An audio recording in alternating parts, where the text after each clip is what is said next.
praegu sellest 5% rääkides te räägite ju ka tegelikult rahast. Mis hetkeks Eesti on siis nii-öelda päriselt kaitstud Kaitseväe juhi sõjalise nõuande järgi? No Eesti on täna juba päriselt kaitstud, et see jutt ka, et me täna ei jõua midagi teha, ei suuda, ei vasta tõele. Meil on väga tugevad kaitsevõimed, liitlased on kohal, Ameerika Ühendriigid, britid, prantslased, hollandlased, vaadake Läänemerele, NATO laevu täis. Selles mõttes Eesti on täna kaitstud. Küsimus on selles võimalikus potentsiaalis ja ka tegelikult sellest, mida me oleme õppinud Ukraina sõja kogemusest. Ehk siis see uus kontseptsioon on see, et me ei lase vaenlast ühelgi millimeetri võrra oma territooriumile ja oleme võimelised pidama ja andma vastulööke ka tema territooriumidel. Ja nende võimete hankimine võtab aega, tõsi see on. Aga seda ma võin kinnitada, et valitsus, Kaitseministeerium, Kaitseväe vastavad hankeagentuurid tegutsevad täiel võimsusel.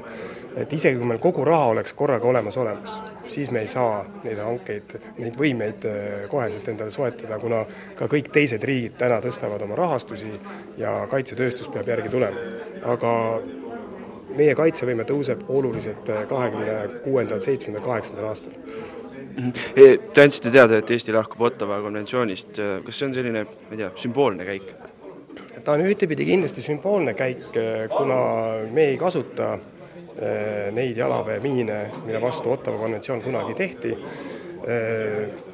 Aga samal ajal on see ka reaalne heidutus ja reaalne sõjaline võime, kui me hakkame seda kasutama kõik koos. Ma pean silmas Soomet, Eestit, Lätit, Leedut, Poolat. Probleem on selles, et Venemaa ei ole Ottawa konventsiooni liige ja me näeme Ukrainas seda sõjategevust, siis ta kasutab kõik võimalikke vahendeid selleks, et oma eesmärk saavutada. Nii et me ei saa ühte kätt oma selja taha lihtsalt siduda, kui me teame, et meie vastas on vaenlane, kes vahendeid valimata meie sõdurite elukallale kipub. Nii et hetkel meil ei ole plaanis koheselt hakata mingeid maamiine paigutama. Tähtis on see, et kogu regioon ühiselt otsustab. Täna hommikul oli ühine kaitseministrite avaldus Poola, Eesti, Läti, Leedu. Soome tuleb oma protsessidega järgmise kuu jooksul järgi ja siis on hoopis teine võimekus, kui me sooviksime seda kasutada päriselus. Seda on juba siis kaitseväelaste ja kaitseväejuhtide otsustada. Kas see initsiatiiv on tulnud rohkem poliitikutelt või on see kaitseväe nõue?